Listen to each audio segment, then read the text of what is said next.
Welcome back everyone. As most of you know, the iPhone 11 is easily one of my favorite iPhones of all time, and I do think it's one of the best iPhones ever made. However, the iPhone 11 can actually be somewhat impacted by the iPhone SE 3 whenever that comes out. Now, it really does depend on what Apple ends up doing with this iPhone SE 3 lineup and how much of a redesign this next iPhone SE is that is coming out in March. Now, all the rumors are suggesting that the iPhone SE 3 is going to be a direct successor to the SE2, and it's not going to be a big redesign. It's going to pretty much just bring 5G and everything, but we really don't know until we get it. And if that iPhone ends up coming out, and if it looks even somewhat remotely close to the iPhone XR, what some rumors have been suggesting and what I've been kind of seeing is that if Apple ends up making a phone like that, I kind of think Apple will end up actually removing the iPhone 11 and inputting that iPhone SE 3 right there as the iPhone 11 price tag of $499 and keeping that iPhone SE 2 there. Now, I don't know if this is 100% the case.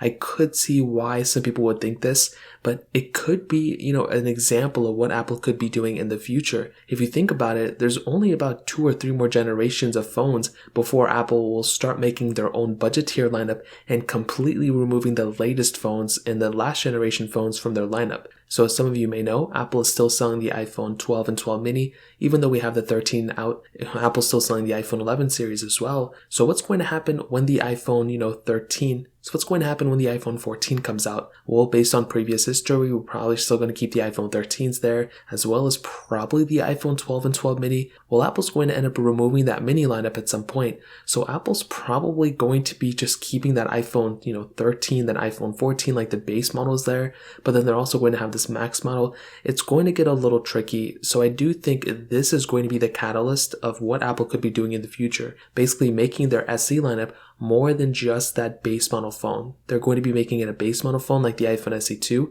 but they're also going to be making like an iPhone 11 counterpart as well. So I say this to say, if you have an iPhone 11 or if you're planning on buying one, and if you wanted a device like this, it's not a bad idea to pick one up. You may also want to wait until the iPhone SE 3 comes out to kind of see what Apple does. But also, if you currently own an iPhone 11, and if you're planning on reselling it or anything like that, I would honestly recommend, selling it as soon as possible so you can get the most amount of money for it, especially if there are any trade-in values or anything related. That's probably going to be the best thing you could do in my opinion. So that's pretty much it. A little bit of a glimpse of what Apple could be doing in the future, specifically for the iPhone 11s. If you guys have any other questions or anything, let me know in the comment section below. Hit the like button, that would mean so much, but definitely hit that subscribe button. More importantly than everything else, I love every single one of you guys. Hopefully I'll catch you guys in the next video. Peace out till then.